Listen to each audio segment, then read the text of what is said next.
iligal o gusto ni Pangulong Ferdinand R. Marcos Jr. na maging mas maaga ang pagsususpinde ng klase at pasok sa trabaho tuwing may sama ng panahon. Ito'y para na rin sa kaligtasan ng ating mga mamamayan. Samantala, pinangunahan naman ng Pangulo ang 56th anniversary na Presidential Airlift Wing ngayong araw. Si Denise Osorio sa sentro ng balita. Sa gitna ng hagupit ng bagyong Enteng, iginit ni Pangulong Ferdinand R. Marcos Jr. na kinakailangan na mas maaga ang suspensyon ng klase at ng trabaho.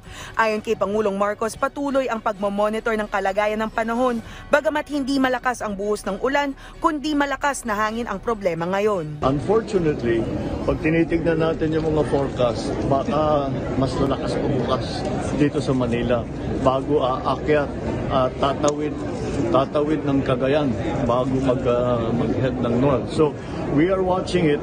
Dagdag ng Pangulo, nasa local government unit ang desisyon para sa kanilang lugar dahil importante ang seguridad ng mga mag-aaral at mga nagtatrabaho na sila'y makakauwi at hindi masa-stranded.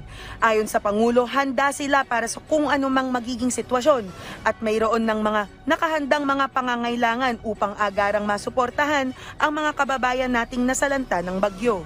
We're prepared for the aftermath of all of this. As usual, nag-forward placement na tayo ng mga pangangailangan. We will just have to wait for the weather to see what it will do. Sa ngayon, binabantayan ang nationwide at region-wide na mga lugar na apektado upang makapagbigay ng mga advisory ang administrasyon sa lalong madaling panahon. We will try to give the bulletin as early as possible for work and school tomorrow.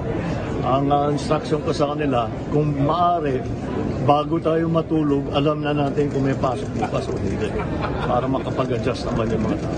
Samantala, sa pagtungo sa Villamor Air Base kaninang umaga ni Pangulong Ferdinand R. Marcos Jr. para sa ika-56 na anibersaryo ng pagkakatatag ng 250th Presidential Airlift Wing Bluebirds ng hukbong panghimpapawid ng Pilipinas, pinasalamatan ni Pangulong Marcos ang Bluebirds para sa kanilang walang humpay na paglilingkod para sa First Family, lalo na sa panahon ng krisis upang kanyang magampanan ang kanyang trabaho bilang presidente ng Pilipinas. Denise Osorio para sa Pambansang TV sa Bagong Pilipinas.